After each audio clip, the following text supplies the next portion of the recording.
Bonjour à tous, merci de nous rejoindre pour cette petit débrief sur la défiscalisation avec le dispositif Pinel. En ma présence, Herman Tefani. Consultant en immobilier neuf donc pour Eden Promotion. Et moi, donc Gilles Strabler, directeur commercial du groupe Eden Promotion. Nous allons donc aborder le sujet du dispositif Pinel 2021. Mais en amont, on va peut-être vous présenter un peu qui nous sommes. Nous sommes donc Eden Promotion, un promoteur local rochelais qui existons depuis 2008 et nous avons réalisé grosso modo 1500 logements sur La Rochelle et sa périphérie, donc bien implantés sur ce territoire que l'on connaît parfaitement. Donc aujourd'hui, qu'est-ce qui nous réunit pour ce webinaire? Donc ce sont les 5 avantages du dispositif Pinel. Donc on va vous expliquer, traiter pendant une petite demi-heure en essayant d'être le plus explicite possible.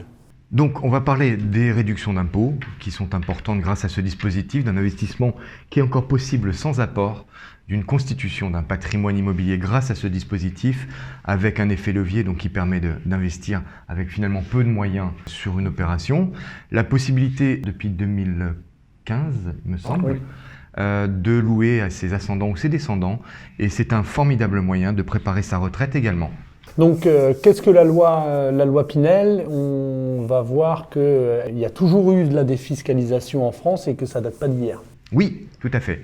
En gros, les dispositifs ont été faits et créés depuis 1913 avec la première loi qui était le monument historique, qui a permis à l'État de faire appel à l'épargne privée pour pouvoir finalement rénover, réhabiliter du patrimoine immobilier qui était pas forcément en bon état, etc., etc.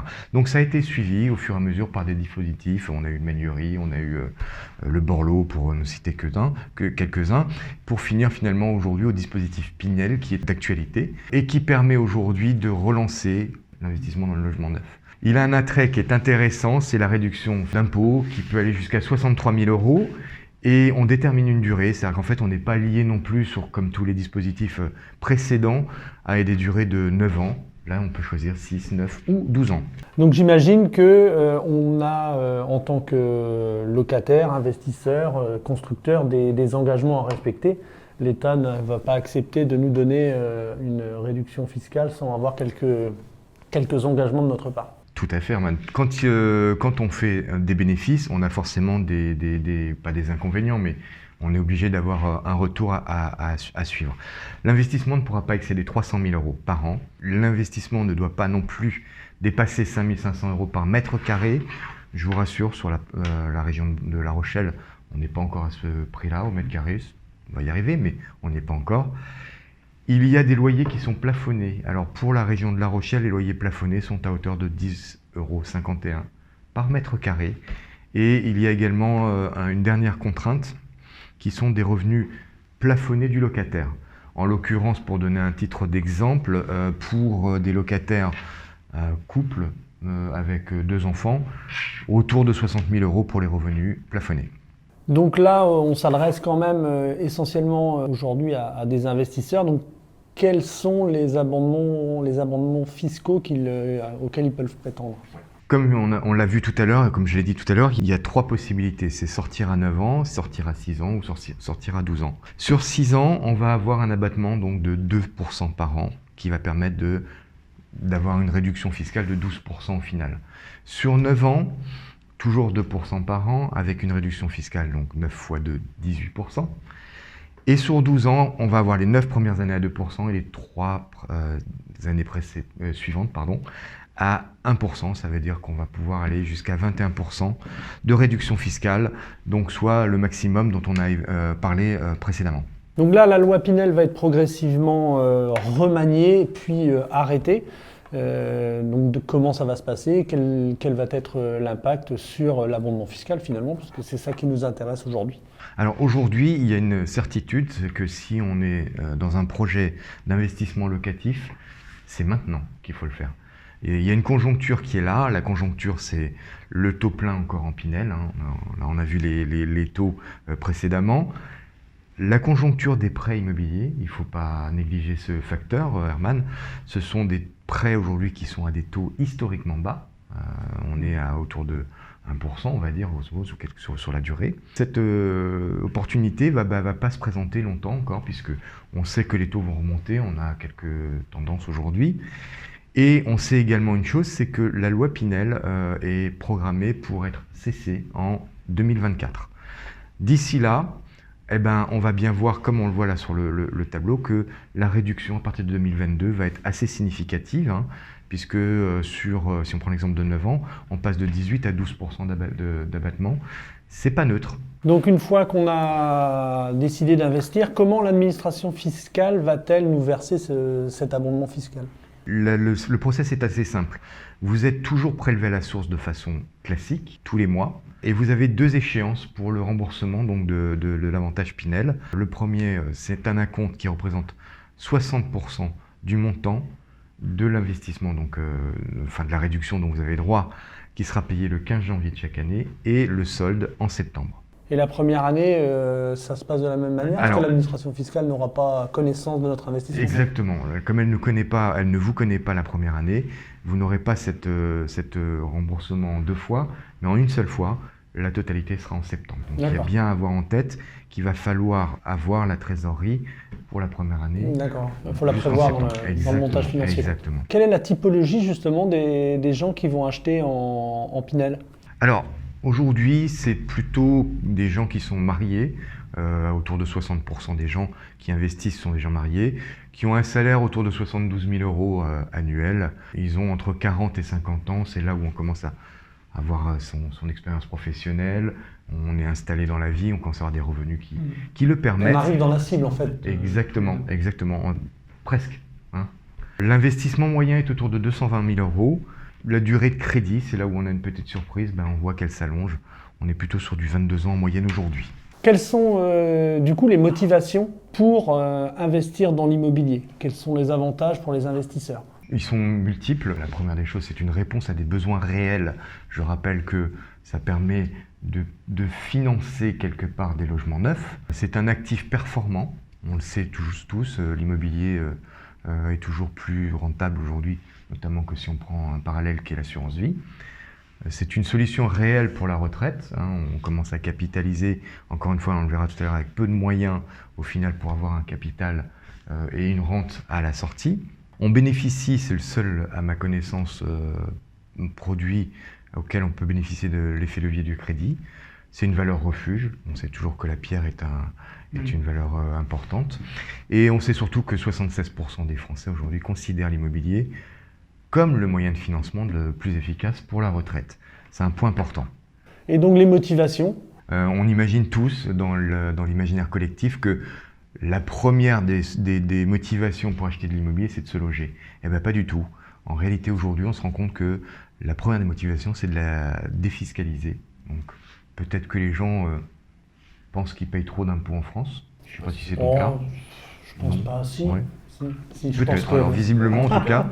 Deuxième sujet, c'est des revenus complémentaires. On en a parlé tout à l'heure, c'est effectivement les retraites, aider les enfants, enfin voilà, c'est des choses auxquelles on peut penser. Capitaliser, ça permet aussi d'avoir que finalement grosso modo un tiers de l'investissement à supporter, le reste étant supporté par un locataire et les impôts, transmettre à des enfants. Et on voit que c'est qu'en 5e position que le sujet de l'immobilier rentre dans se loger. Donc quelle réflexion faut-il mener en fait pour démarrer un investissement immobilier ou pour se projeter dans un investissement immobilier ? Faut bien définir les objectifs, c'est la première des choses pour avoir une réflexion. Une capacité d'épargne et d'endettement, c'est important également de voir aujourd'hui ce que l'on est capable de mettre. Évidemment, il y a des ratios bancaires, mais au-delà de ça, c'est aussi de se poser des questions, de se dire, voilà, est-ce que je peux mettre autant et combien je veux mettre ? De regarder à l'horizon, quels sont l'horizon de mes objectifs, de mes envies à 5, 10, 15, 20 ans. C'est des choses qui sont très importantes. Et après, on va pouvoir avoir une rentabilité. La rentabilité étant bien sûr le rendement et la plus-value sur l'immobilier. Le rendement, c'est les loyers perçus, l'économie d'impôt auquel on va soustraire l'impôt, les taxes, les charges. La plus-value étant la valeur de revente auquel on va soustraire la valeur d'acquisition et les impôts divers qui sont dus également la taxation sur la plus-value à la sortie. Je pense qu'on peut regarder un exemple pour vraiment bien comprendre investir dans l'immobilier et notamment avec la loi Pinel. Alors là, on a pris un exemple sur une de nos réalisations qui est sur la périphérie de La Rochelle, qui est à Lagor. On prend un exemple simple, un prix d'achat à 295 000 €. On va avoir un loyer qui va être loyer Pinel, donc encadré à 10,51 comme on l'a vu tout à l'heure, à 733 € par mois. On va avoir un avantage fiscal, donc Pinel à 2% par an, qui va permettre d'avoir une économie de 492 € mensuels. Si on oppose à ça un emprunt qui est de 1260 € sur 25 ans, une taxe foncière à laquelle on a à s'acquitter qui est de 75 € par mois et des charges classiques de 40 € par mois, eh bien, on va voir que charges et ressources va permettre de voir qu'on va tirer un effort d'épargne qui est de 150 € par mois. Quel est l'impact finalement de l'arrêt progressif de la loi Pinel sur les années à venir et sur le montant de l'abondement finalement? On a bien vu que c'était dégressif maintenant à partir de 2022 et que ça s'arrête en 2024. Eh bien, si on prend sur la part la plus importante, donc on peut aller jusqu'à 63 000 € aujourd'hui, eh bien en 2024, dans les mêmes conditions d'achat, eh bien on va pouvoir déduire que 42 000 €. Ça veut dire presque 20 000 € d'écart. Ça veut dire que l'effort d'épargne va être grosso modo doublé. D'où la pertinence et l'idée de dire, ce qu'on a dit tout à l'heure, on est vraiment sur une opportunité actuelle sur Pinel. Donc on peut peut-être regarder plus précisément le programme Alcyon à Lagor et notamment son implantation sur le secteur, puisque on est dans les règles très importantes de l'immobilier pour n'importe quel investissement, c'est le secteur. Exactement. 3 règles, on va peut-être les rappeler. Je ne sais pas si tu t'en souviens. Alors, la première, c'est le secteur. Oui. La deuxième, ça doit être le secteur aussi. C'est ça. Et la troisième, c'est toi qui l'as dit, je ne me rappelle jamais. On est d'accord, c'est le secteur. Le secteur, voilà. C'est ça, je m'en doutais. Donc effectivement, ces 3 règles sont très importantes. Aujourd'hui, bien, chez Eden, c'est vraiment un point très important. On sélectionne les fonciers pour nos acquéreurs. On a une maîtrise parfaite, je vous l'ai dit, du secteur Rochelet puisqu'on est là depuis 2008. On le voit ici, donc cette opération est à Lagor dans l'écoquartier, le premier quartier bas carbone d'Europe. Au-delà de ça, il est hyper bien placé puisque vous voyez qu'à côté, vous avez le siège social du Crédit Agricole, donc un bassin économique important autour qui permet à un investisseur comme vous, si vous souhaitez faire du Pinel, d'être rassuré sur la pression locative puisque ça va être un endroit où effectivement il y a une carence, aujourd'hui on le sait, de logements locatifs. Une petite vidéo donc du programme avec des logements comme vous le voyez avec des extérieurs très généreux. C'est vraiment une marque de fabrique Eden. Et là vous avez une vue externe très belle, sans vis-à-vis puisque vous êtes sur le lac artificiel qui va se construire. Un emplacement très agréable. On est au-delà de ça à 10 minutes en bus du Vieux-Port. Pareil en voiture et un petit quart d'heure en vélo si on souhaite s'y rendre à vélo. Donc pour conclure, quel est l'intérêt d'investir en Pinel? On va comparer un petit peu le placement d'argent sur un livret ou une assurance vie à justement un placement en immobilier via la loi Pinel. Oui, alors on est parti d'hypothèses qui laissent encore rêveur aujourd'hui, notamment sur un placement financier type assurance vie. On imagine qu'on est du 3% d'intérêt. Un joli rêve, mais on imagine. Pour avoir finalement un pendant qui est à peu près réaliste. Ça veut dire que pour 300 € par mois, si on place l'argent sur l'assurance vie, pendant 10 ans, on va avoir un retour de capital et intérêt compris de 42 000 €, grosso modo. On va avoir des impôts à payer puisqu'on n'aura pas l'économie fiscale. Ça veut dire que le résultat sera autour de 12 000 €.